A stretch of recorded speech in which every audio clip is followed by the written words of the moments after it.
G Kannada news ವರದಿ ಬೆನ್ನಲ್ಲೇ ಅಧಿಕಾರಿಗಳು ಅಲರ್ಟ್. ಹಡಗಲಿ ಹಾಸ್ಟೆಲ್ಗೆ ನ್ಯಾಯಾಧೀಶರು ಶಾಸಕರ ಭೇಟಿ. ಹಾಸ್ಟೆಲ್ ಅವ್ಯವಸ್ಥೆ ಬಗ್ಗೆ ವರದಿ ಬಿತ್ತರಿಸಿದ್ದ ಜಿ ಕನ್ನಡ ನ್ಯೂಸ್.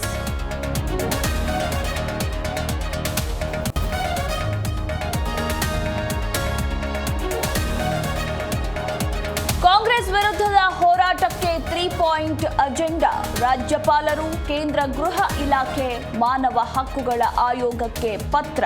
ಬಿಜೆಪಿ ಬತ್ತಳಿಕೆಯಲ್ಲಿ 3 ಅಸ್ತ್ರಗಳು ರೆಡಿ.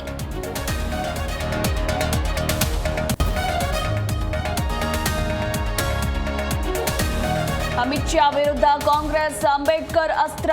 ಸೆಂಟ್ರಲ್ ಹೋಮ್ ಮಿನಿಸ್ಟರ್ ಹೇಳಿಕೆ ಖಂಡಿಸಿ ಜಿಲ್ಲೆಗಳಲ್ಲಿ ಪ್ರತಿಭಟನೆ. ಶಾ ರಾಜೀನಾಮೆಗೆ ಆಗ್ರಹಿಸಿ ಕಾಂಗ್ರೆಸ್ ಹೋರಾಟ.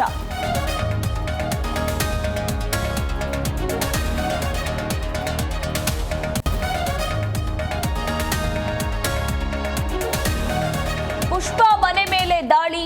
ಮನೆ ಮುಂದೆ ಪಾಟ್ ಪೀಸ್. ಅಟ್ಟಹಾಸ ಮೆರೆದ 8 ಮಂದಿ ಅರೆಸ್ಟ್. ಸಿಎಂ ಜೊತೆ ಬಂಧಿತರ ಫೋಟೋ ವೈರಲ್.